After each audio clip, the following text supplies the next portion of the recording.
préserver la vie et nous avons bien sûr une pensée pour tous nos êtres chers disparus, mais nous savons que tous ceux qui sont morts dans le Seigneur sont dans la félicité de notre Dieu et nous pouvons nous en réjouir. Nous savons qu'ils font désormais partie de l'assemblée des premiers-nés de la Jérusalem céleste, n'est-ce pas, cette assemblée, n'est-ce pas, des justes étant parvenus à la perfection et dans cette arène de l'éternité. Certainement, il nous regarde et nous encourage à poursuivre la route pour que vous et moi également nous puissions continuer à courir pour bien sûr recevoir, n'est-ce pas, le prix de notre vocation céleste en Jésus-Christ. Les promesses de Dieu sont intimement liées à l'alliance. Avec le pasteur Darnel, je voudrais que nous puissions le chanter. Là où vous êtes, chantez-le avec nous. Les promesses de Dieu sont intimement liées à l'alliance qu'il appuie sa mentissé avec ceux qui lui appartiennent. Ceux qui connaissent Dieu sont remplis d'une ferme assurance. Et qu'importe le temps, sache-le, lui, cette parole est la sienne. Les promesses de Dieu sont intimement liées à l'alliance qu'il appuie sa mentissé avec ceux qui lui appartiennent. Ceux qui connaissent Dieu sont remplis d'une ferme assurance. Baba. Ha. Et qu'importe le temps, sache-le, lui, cette parole est la sienne. Oh, chante, Dieu a élevé sa parole au-dessus de son nom, chante. Dieu a élevé sa parole au-dessus de son nom, chante. Dieu a élevé sa parole au-dessus de son nom, chante. Dieu a élevé sa parole au-dessus de son nom. Jesus, Alléluia. Au-dessus de son nom. Hey. Reprends, pasteur Daniel. Les promesses de Dieu. Les promesses de Dieu sont intimement liées à l'alliance qu'il appuie sa mentissé avec ceux qui lui appartiennent. Ceux qui connaissent Dieu sont remplis d'une ferme assurance. Et qu'importe le temps, sache-le, oui, cette parole est la sienne. Hey. Les promesses de Dieu sont intimement liées à l'alliance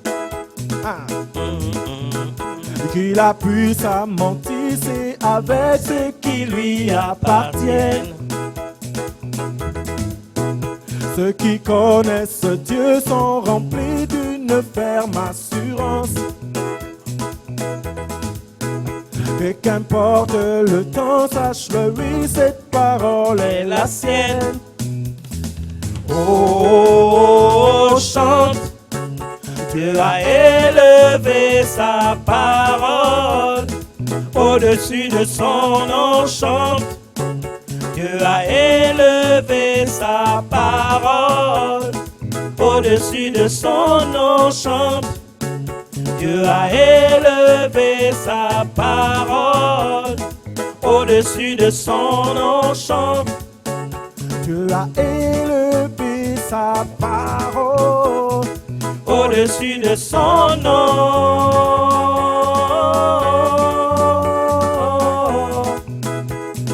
Au-dessus de son nom.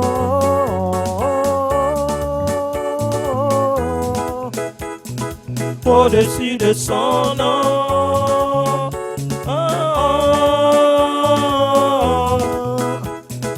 Au-dessus de son nom. Au-dessus de son nom. Au-dessus de son nom.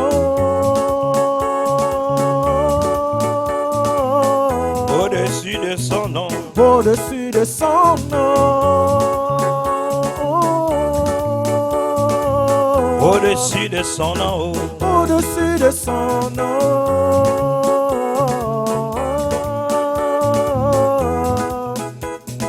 Au-dessus de son nom.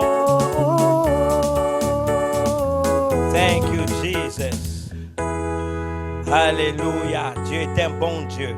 Nous te bénissons, Seigneur, parce que tu as élevé ta parole au-dessus de ton nom. Nous voulons te rendre encore une fois l'honneur, la gloire et la louange, alors qu'en ce dernier dimanche du mois de mars, nous voulons poursuivre avec ce que nous avons commencé dimanche dernier.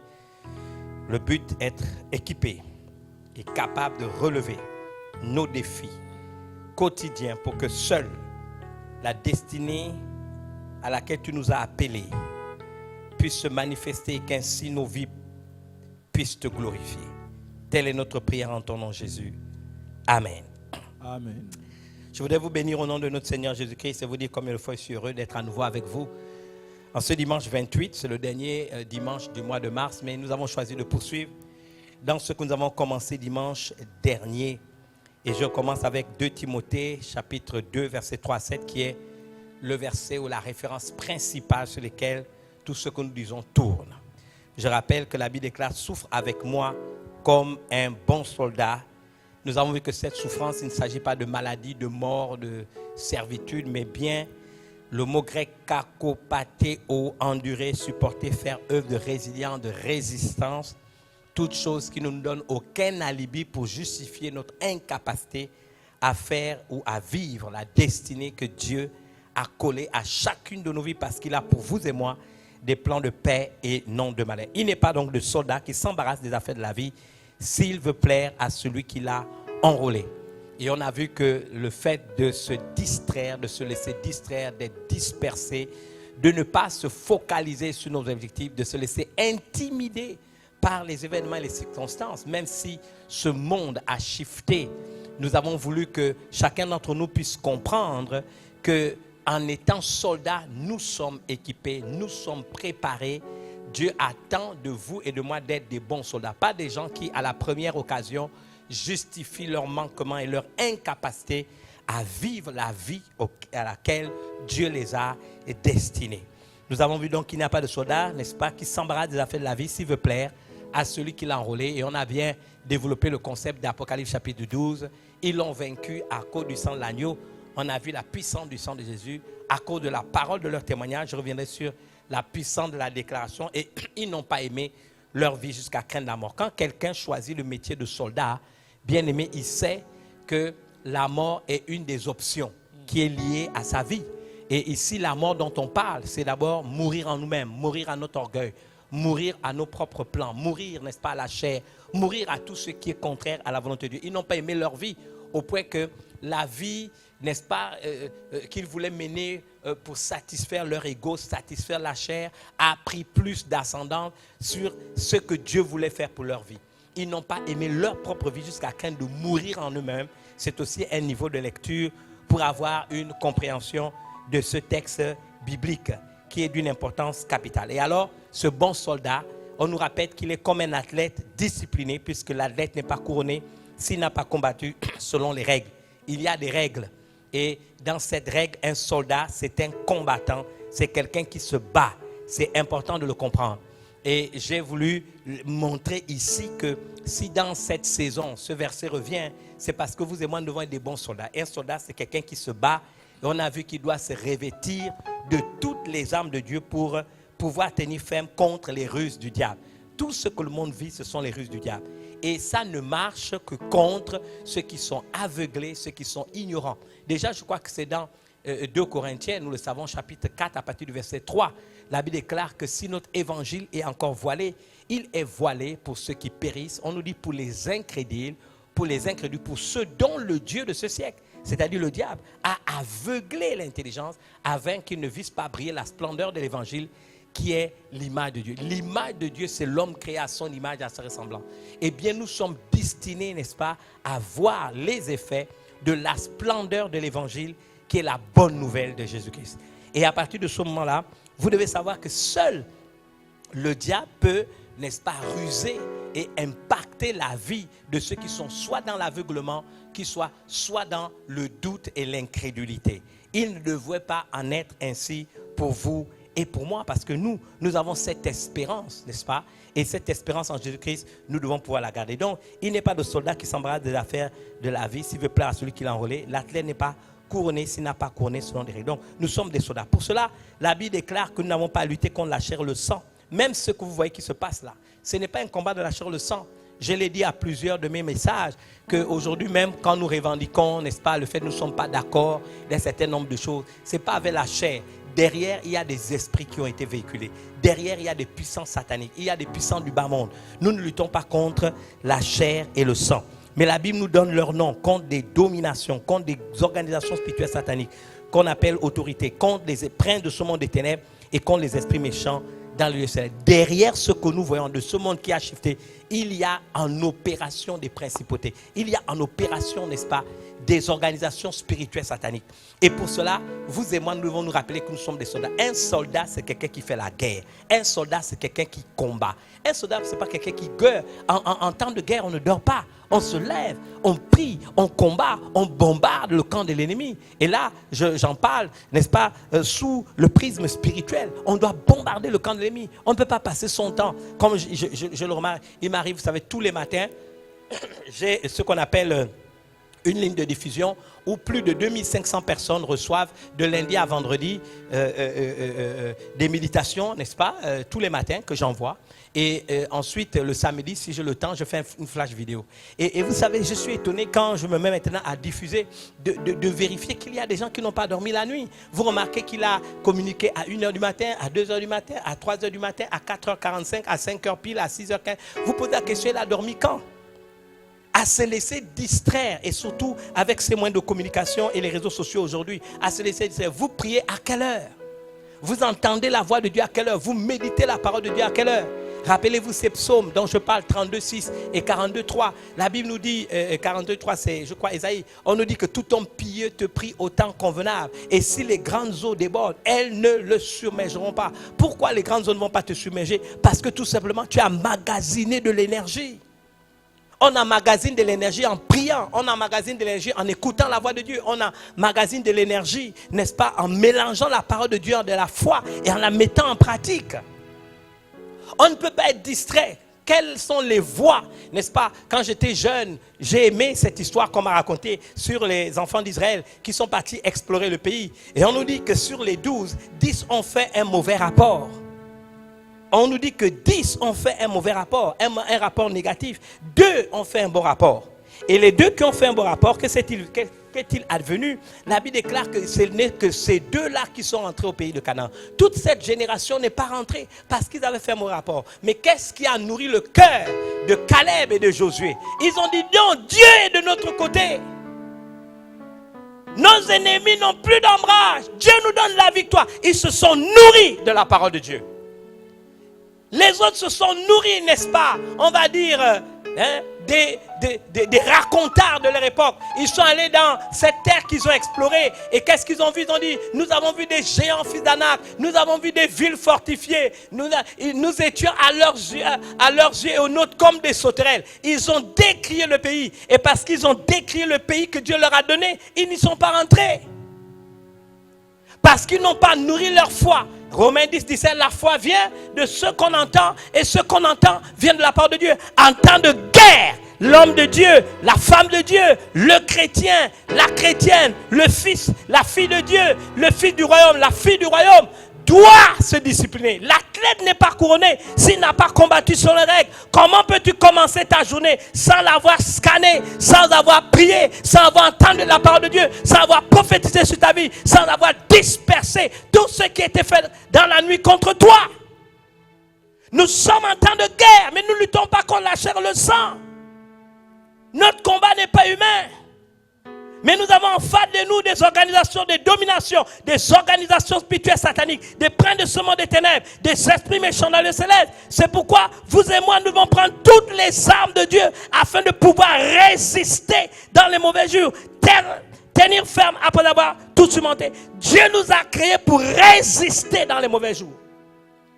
et tenir ferme après avoir tout surmonté. Donc ça veut dire la pandémie ne peut pas être un alibi. Le petit coronavirus ne peut pas être un alibi. Pour ne pas avoir accompli sa destinée, pour ne pas avoir fait ce que Dieu attend de nous en 2021. J'insiste sur ces choses. La Bible dit, tenez donc ferme, ayez à vos reins la vérité pour ceinture, revêtez la cuirasse de la justice, mettez pour chaussure à vos pieds le sel que donne l'évangile. Prenez par-dessus tout cela le bouclier de la foi avec lequel vous pourrez éteindre tous les traits enflammés du malheur. Prenez aussi le casque du salut, l'épée de l'esprit qui est la parole de Dieu. J'aimerais vous parler des armes en quelques minutes. Nous sommes en temps de guerre. Il n'y a pas de soldats, il n'existe pas de soldats, n'est-ce pas, qui s'embarrassent des affaires de la vie, qui se les dispersent, s'il veut plaire, au général des généraux, qui s'appelle Jésus qui l'a enrôlé.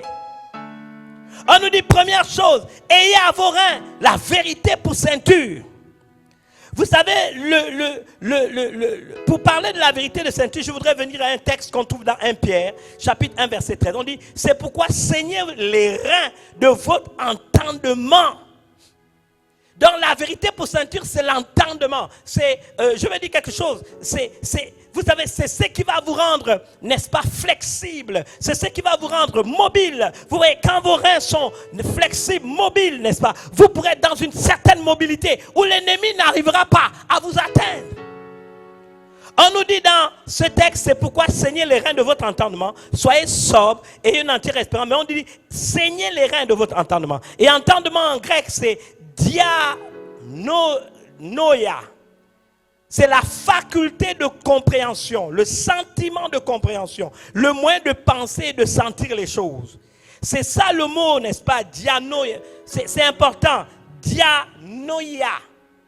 C'est l'entendement, la compréhension. Et quand on dit que la première, c'est la vérité pour ceinture, ta parole est la vérité, sanctifie-nous par ta vérité. Bien-aimés, vous ne pouvez pas avancer dans votre vie en tant que soldat si vous vous nourrissez d'historiettes et si vous vous nourrissez de mensonges. Jésus, qui est la parole faite chair, s'est présenté à nous et a dit, je suis le chemin. Et il a ajouté quoi? La vérité et la vie. Il est la vérité. Il a dit, sa parole est la vérité. Ta parole est la vérité, lui a dit Pierre. Sanctifie-nous par ta vérité. Donc, saigne les reins de notre entendement. Bien-aimés, si ce qui nous permet d'être mobiles, ce qui nous permet de nous engager, ce qui nous permet d'être flexibles, n'est-ce pas, n'est pas fondé sur la vérité de la parole de Dieu.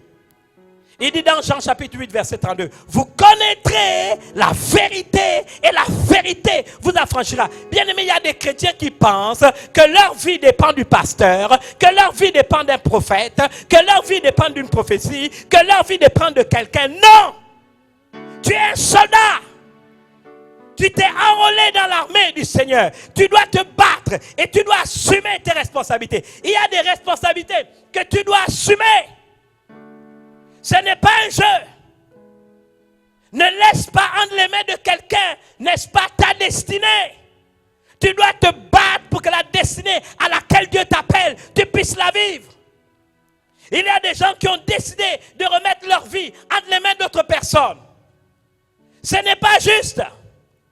Dieu n'est pas dedans. Tu dois te battre. Tu dois relever les défis de ta vie.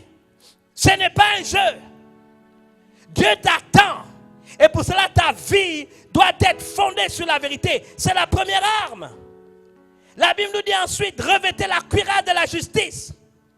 Mes amis, ce que nous pensons être, Dieu n'est pas mu par la pitié.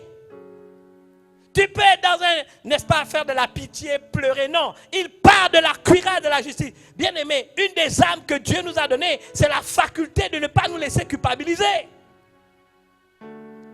La Bible dit, si ton cœur te condamne, Dieu est plus grand que ton cœur. La même Bible dans les livres des Proverbes nous dit, garde ton cœur plus que toute autre chose. C'est de là que viennent, n'est-ce pas, les sources de la vie. Le cœur que Dieu t'a donné, je parle du cœur spirituel, qui peut être traduit, n'est-ce pas, par ton esprit. Je ne parle pas de Roua, qui est l'esprit de Dieu. Je parle de ce que peut-être les Hébreux appellent aussi Nefesh, n'est-ce pas, ton homme intérieur, ton ton esprit, il s'agit de toi dans ton intériorité, ton cœur, le centre névralgique de ton existence. D'où, n'est-ce pas, le logiciel de ta vie. Tu dois le préserver, tu dois le protéger. Il faut la cuirasse. Un roi, n'est-ce pas, est mort, je crois, à Cab, parce qu'il y avait un défaut dans la cuirasse. On a envoyé une flèche et la flèche est passée par le défaut de la cuirasse. Un jour, j'ai appris, nous étions dans les années 80. Vous savez, j'avais été vexé parce que des gens m'avaient insulté. Il y avait eu un conflit, une crise dans l'église et certains collaborateurs m'ont insulté. Ils ont dit des paroles infamantes. J'étais blessé et alors que j'étais en train de ruminer, j'ai entendu le Saint-Esprit me demander d'aller prendre un temps de jeûne. J'ai prié et j'ai jeûné pendant 30 jours. Et lorsque je suis sorti, n'est-ce pas, de mes 30 jours de jeûne, j'ai été encore doublement vexé parce que les mêmes personnes qui m'avaient insulté avaient pris ma fille aînée, qui était encore bébé atome, et ils lui ont demandé, n'est-ce pas, de savoir où était papa.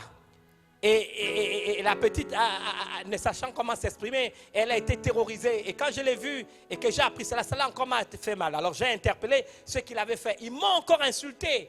Et j'ai été doublement insulté. Et le Seigneur m'a encore dit, retourne prier. Et je suis retourné. Cette fois-ci, j'ai fait 40 jours de jeûne. J'avais frôlé l'anémie. Et bien aimé, je me rappelle que quand le Seigneur me montrait les visages dans l'esprit des personnes qui m'avaient insulté et me demandait de prier pour ces personnes. Telle personne a dit du mal, telle personne a posé tel cas. Je ne peux pas prier pour cette personne. Bien aimé, à chaque fois, j'étais retourné parce que le Saint-Esprit me rappelait toujours. S'ils t'ont lancé des flèches et que tu as été blessé, c'est qu'il y a eu un défaut dans ta cuirasse. Dieu n'interdira jamais aux gens de te lancer des flèches. Même pas au diable.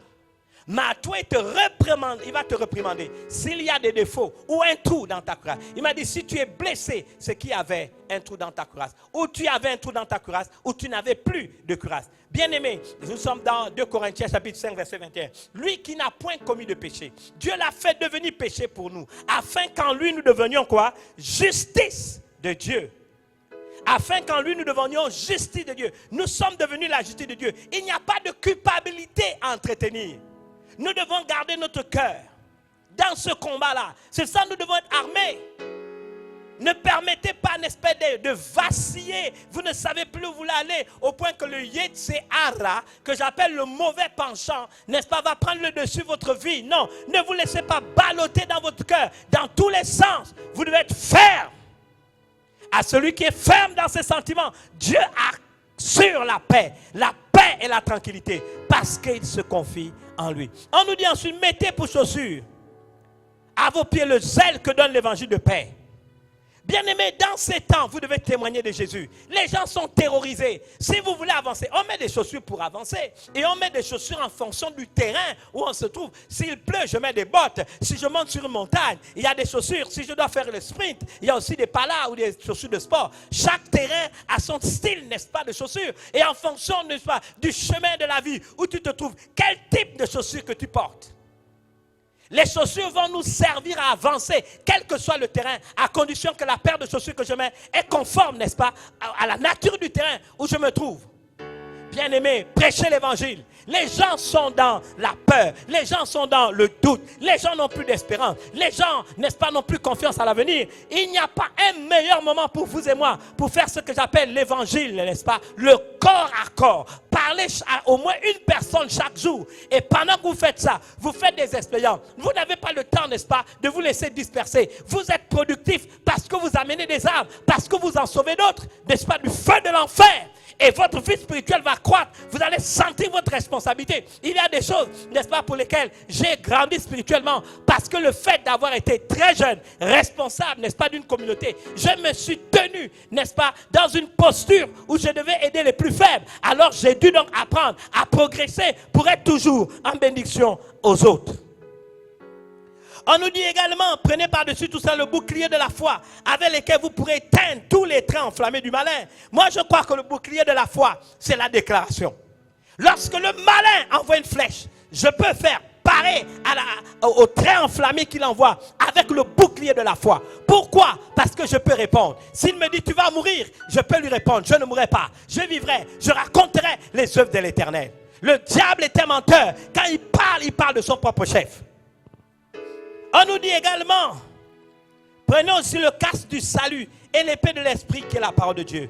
Le casque du salut, c'est pour penser Bible, penser foi, penser ce que Dieu dit. Et l'épée de l'esprit qui est la parole de Dieu, c'est la parole dite à propos. La parole que le Saint-Esprit t'inspire, c'est-à-dire la parole de Dieu que la main du Saint-Esprit tient et te donne pour que tu puisses faire des déclarations et voir des miracles. On nous dit faites en tout temps par l'Esprit toutes sortes de prières et de supplications. J'ai déjà dit que la prière est importante dans ces temps, n'est-ce pas? On nous dit toutes sortes de prières. La déclaration, la prophétie fait partie de cette sorte de prières. On nous dit en sorte, veillez à cela avec une entière persévérance. C'est important que vous puissiez le comprendre. Dans 2 Corinthiens 10, 3 à 6, si nous marchons dans la chair, nous ne combattons pas selon la chair, car les armes avec lesquelles nous combattons ne sont pas charnelles, mais elles sont puissantes par la vertu de Dieu pour renverser les forteresses. Nous renversons les raisonnements de toute hauteur qui s'élèvent contre la connaissance de Dieu et nous amenons toute pensée captive à l'obéissance de Christ. Vous voyez, dans les raisonnements de toute hauteur, c'est toutes ces pensées qui peuvent venir et qui sont contraires à ce que Dieu dit. S'il a dit qu'il a pour moi des plans de paix et non de malheur, je n'ai pas besoin de douter de cela. Il a dit, je crois, un point c'est tout. Il a pour moi des plans de paix et non de malheur. Il n'a pas un frigo où il réserve pour moi, n'est-ce pas, la chute, non, la disgrâce, la malédiction, la mort, non. Et chacun doit pouvoir, n'est-ce pas, comprendre cela. Il y a des raisonnements de toute hauteur qui s'élèvent contre la connaissance de Dieu. Mais nous avons le pouvoir de ramener toute pensée captive, c'est-à-dire qui échappe à notre contrôle, à l'obéissance de Christ. Et la déclaration fait partie, n'est-ce pas, de ça.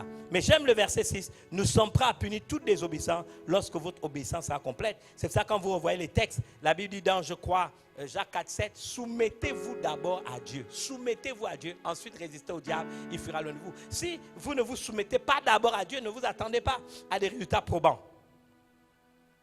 C'est la raison pour laquelle, s'il vous plaît, je reviens encore, nous sommes des soldats. Depuis dimanche dernier, j'insiste sur le fait que vous et moi, nous comprenions donc le concept de 80 et de 20. Je vais revenir sur le chiffre 1 après, dimanche prochain. Mais là, je voudrais d'abord vous dire l'importance de 80 et de 20. 80, c'est P, la déclaration. Pédium, je déclare pour la délivrance. Purkana, je déclare pour la libération. C'est important. Pédium, Purkana, Pédoute, le rachat. Je ne peux pas connaître de délivrance, je ne peux pas connaître de libération et de rachat. J'ai parlé de pédium, j'ai parlé de purkana et j'ai parlé de pédoute. C'est paix, la déclaration. Je dois décréter, je dois déclarer. Je me lève le matin. Dieu vivant d'Israël, je te bénis pour cette journée. De ce dimanche 28, je maudis au nom de Jésus tout ce qui a été fait en secret. Les alliances qui ont été faites, les invocations d'esprits méchants, le sol de ma nation qui a été souillé par des sacrifices impurs. Je décrète que le sang de Jésus est puissant. Le sang de Jésus au-dessus de tout sang. Ton sang déclare, ta parole déclare que le sang de Jésus parle mieux que celui d'Abel. J'annule au nom de Jésus les alliances qui ont été faites, tout ce qui a été libéré dans l'atmosphère pour m'oppresser, pour m'aveugler, pour me rendre ignorant, pour susciter dans mon espace vital, dans mon environnement immédiat, des pensées, des sentiments contraires au plan de paix et non de malheur que tu as pour moi. Je bénis cette journée. Soleil, lève-toi.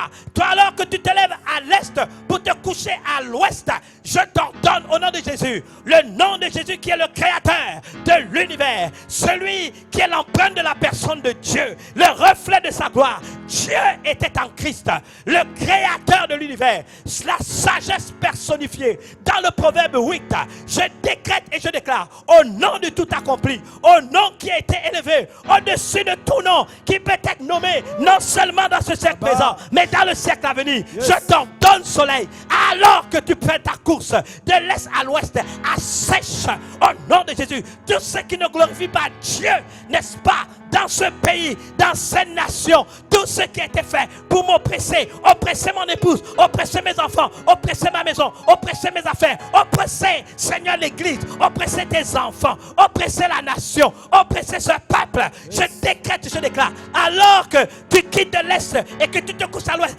assèche au nom de Jésus. Tu entends, au nom de Jésus, je te l'ordonne. par mon nom du tout accompli, qu'est Jésus-Christ.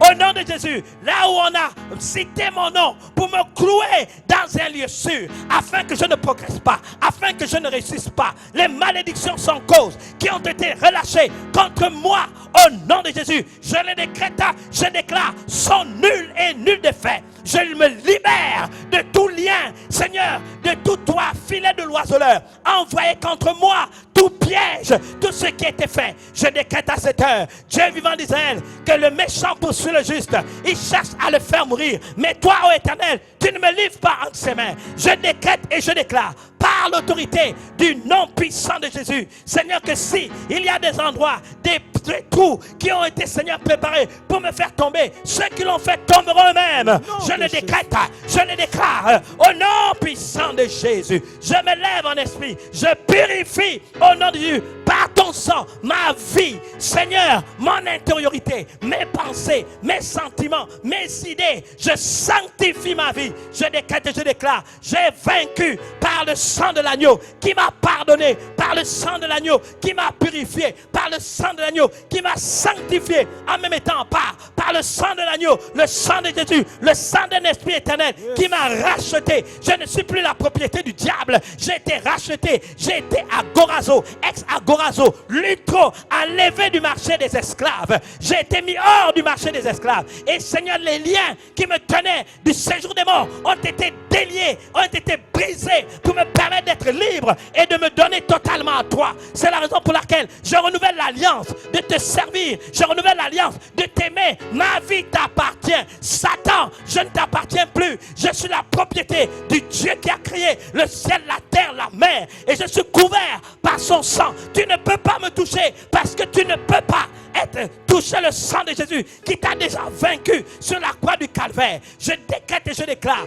par l'autorité du nom de Jésus, libérez ma journée, libérez cette journée. Je proclame que ce que tu bénis, personne ne peut le maudire. Je suis béni en ton nom Jésus. Mon épouse est bénie en ton nom Jésus. Mes enfants, peu importe le nom, que ce soit des enfants biologiques, des enfants spirituels, ceux de ma maison paternelle, sont béni. Le Seigneur, le fruit des entrailles de ma mère, est béni. Tous les enfants qui sont sortis de son ventre sont bénis. Je les décrète, je les déclare par l'autorité de Jésus. La postérité de mes parents est bénie. Je bénis Bethany. Je bénis au niveau national, international. Je bénis le corps de Christ. Je bénis la nation parce que tu me bénis dans le pays où tu m'as établi. Je bénis le Gabon. Je l'entoure d'une haie de protection que personne ne peut briser. Je décrète à cette heure tout ce qui est fait en secret pour nuire à ce pays, pour étouffer ce pays, Seigneur, pour le faire exploser, pour amener la malédiction, est nul et nul défait. Je le décrète, je le déclare par l'autorité du nom de Jésus. Je bénis cette nation et ce qui est béni en ton nom, personne ne peut le bénir. Je prie pour la prospérité de ma nation. Je prie pour la paix de ma nation. Dieu vivant d'Israël, Gabon, c'est le centre mutuel de l'Afrique. Tu accompliras ta parole parce que tu n'es pas un homme pour mentir, ni le fils de l'homme pour te repentir. Mais ce que tu dis, tu le fais exactement comme tu l'as dit. Je me lève en esprit et au nom de Jésus, je suis capable de me lever au-dessus des contraintes de cette saison. Tu m'as équipé pour que je sois un bon soldat. Je suis équipé comme un athlète, un soldat qui ne s'embarrasse pas des affaires de la vie. Je proclame être focalisé sur les objectifs à l'échelle de ma vie personnelle, à l'échelle de ma vie familiale, en tant que leader majeur dans ce ministère, une voix autorisée dans cette nation. Entends, Seigneur, également, Dieu vivant d'Israël, que citoyen dans les différentes dimensions de ma vie et de mes responsabilités, j'agirai conformément à ta volonté. Aucun démon, aucun esprit, aucune organisation, visible ou invisible, ne pourra m'empêcher de le faire. Je le décrète, je le déclare au nom de Jésus. Je bénis mes bien-aimés, mes frères et sœurs en Christ, peu importe les nations. Seigneur, au nom de Jésus, ta main est étendue sur nous. Je fais taire les démons, je fais taire toute autre voix que la tienne. Et je soumis ce monde dont tu es le créateur, en accord avec le psaume 24, où tu déclares la terre et tout ce qu'elle renferme appartiennent à Dieu. Je remets cette terre, je remets notre humanité sous la souveraineté de ton nom, Dieu vivant d'Israël. Je le décrète, je le déclare au nom de Jésus. Je te bénis, ô Éternel, parce que maintenant même, cette journée est une journée bénie. Seigneur, le chemin est libéré. Je marche sur le sillon que tu as tracé. Je réussis, j'accomplis et je fais des exploits pour la seule unique gloire de ton nom, afin que ma vie te glorifie Telle est ma prière en ton nom Jésus. Amen. Amen. Est-ce que vous savez que c'est comme ça que vous devez prier tous les jours? Vous devez prophétiser, vous devez déclarer, vous devez parler, vous devez établir des choses. La Bible déclare que la mort et la vie sont au pouvoir de la langue. Nous sommes créés à son image et à son ressemblant. Nous pouvons appeler les choses qui ne sont pas comme celles-ci.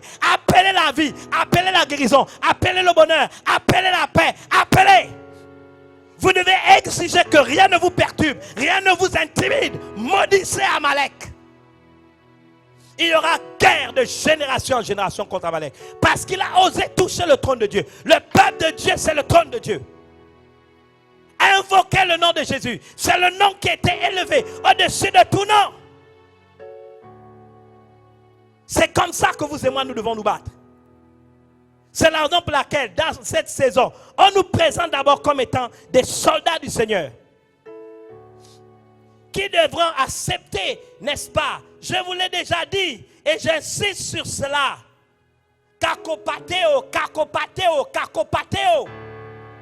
C'est-à-dire endurer, supporter, faire œuvre de résistance. La saison certes est difficile. Mais nous allons vaincre les circonstances et décider nous-mêmes de la suite des événements. Je voudrais vous bénir au nom de Jésus et relâcher sur chacune de vos vies cette aptitude et cette capacité de vaincre et de décider vous-même de la suite des événements. Soyez bénis au nom de Jésus et à dimanche prochain. Au-dessus de ton nom.